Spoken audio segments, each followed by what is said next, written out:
Welcome back, guys. Today I want to share why more people should be playing this Shadowshaper Duels. Whether you're a fan of Destiny or whether you're just a fan of card games altogether. In the digital card game genre, this game is really good to play. So, first of all, what is Shadowshaper Duels? Where does it exist? So, it currently exists as a side game within Destiny Rising itself. And if you're a fan of the Destiny universe and you love card games, it's definitely good to play because I've already covered before how you get nice rewards that help you in the game itself by playing this game. So that's one thing. And I've covered that. I'd like to also show off some decks, some mechanics. And so here's the main point. What makes this appealing? Why would this be appealing in general as a digital card game in this space?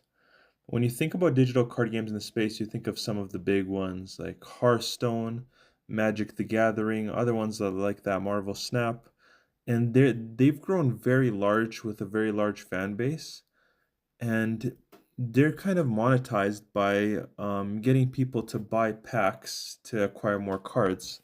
However, in this game, one of the main selling points even is that it's an entirely free-to-play, not monetized card game. So Destiny Rising itself is monetized, and even the Sparrow Racing is a little bit monetized because you have to do pulls on the limited characters for a chance to get exotic ornaments for the ghosts, which I think give them boosts. I'm not entirely sure. But as of now, I don't think they've monetized the card game in any way. So if you're looking to play a digital card game that's entirely free to play, you can get all the cards you're looking at this game. So essentially, you can get all the cards in this game just by playing the game. The way they're unlocked is through duelist levels. As you play more, you get tokens and you can buy them in the shop. A large amount of them you can buy in the shop.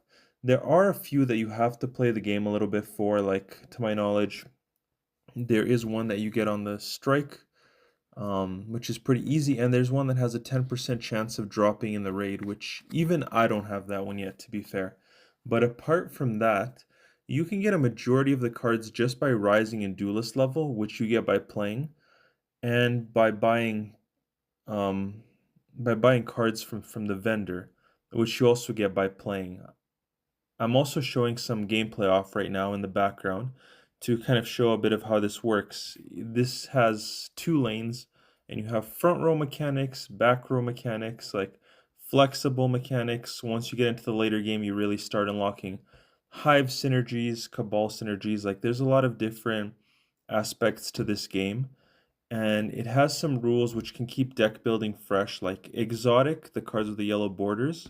They are the strongest, but you're only allowed to have three of them in your entire deck. So you have to be careful which ones you want to pick for the deck that you're building. Mythics are also very strong. They have the kind of orange border. You're only allowed a total of five of them in each deck. They are also very strong in regards to synergy, so you have to be careful which ones you're putting in your deck.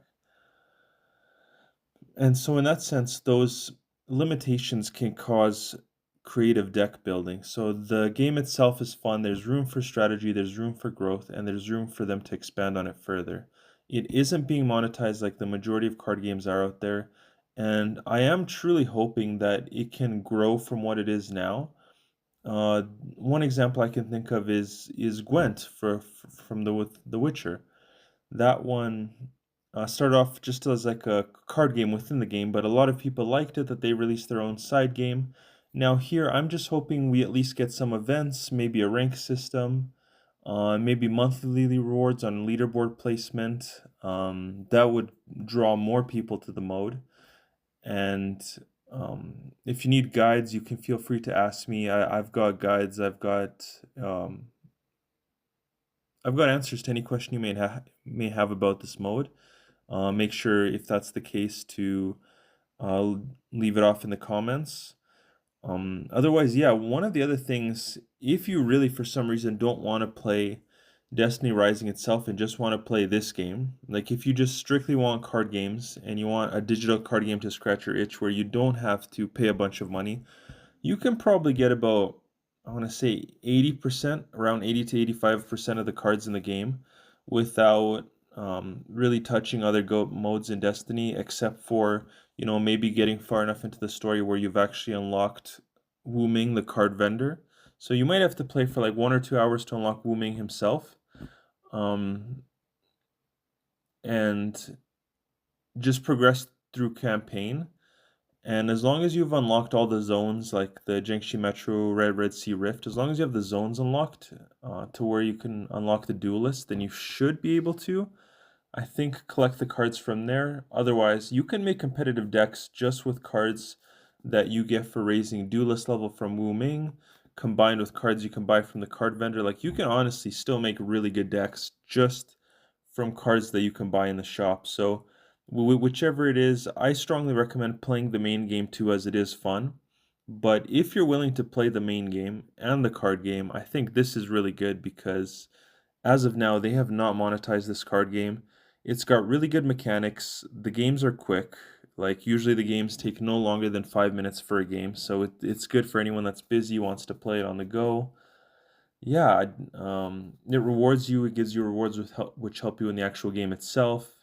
And it's the only digital card game that I currently know of that you can acquire every card, not only as free to play, but they don't monetize away, so you can't buy any of the cards with premium currency. Like, as far as I know, in this game, you actually can't. You have to play the game the way it wants you to in order to acquire these cards. So to me, this is what makes it even more appealing. So these are my reasons personally why I think more people should get into not only Destiny Rising, but maybe Shadowshaper Duels in general if you've been on the fence about it. Hopefully, this video can persuade you. Yeah, I hope you guys enjoyed the commentary, and I will leave you off with a bit of gameplay just to watch and kind of see. All right, guys, have a good one, and I will see you on the next one. Take care.